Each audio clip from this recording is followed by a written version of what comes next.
Creating a double partial die cut is just as simple as making a single partial die cut. I'm going to show you the technique here, and you can really translate this to any other project using dies.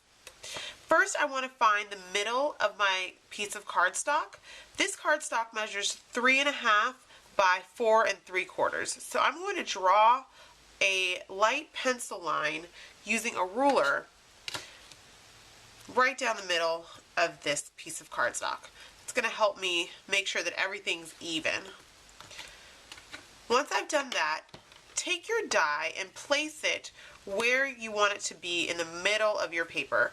Of course, if you don't want the die in the middle of the paper, you could skip this step.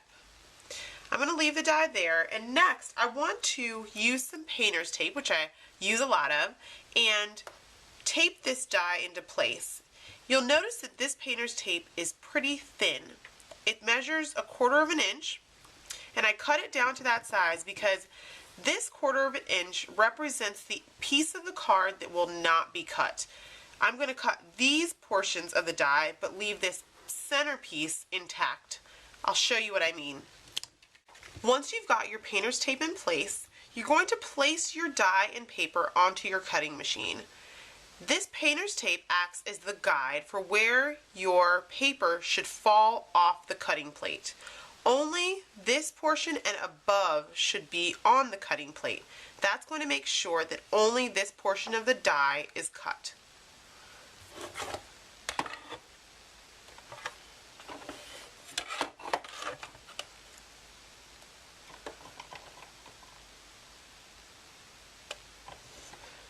Once you've placed your other plate on top, go ahead and run this through your cutting machine.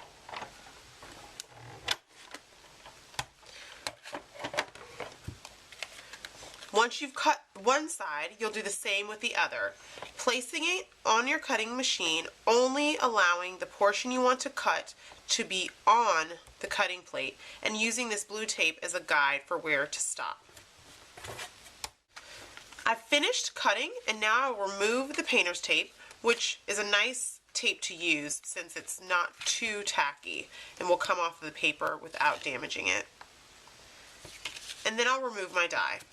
And now you can see that only the two sides of the butterfly have been cut, leaving the center where the tape was in one piece.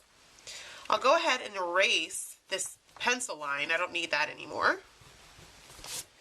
And now we can assemble the card. I finished off the card by stamping a background with watermark ink and then accenting the die cut with black ink. I hope you enjoyed this technique today. Thanks for watching.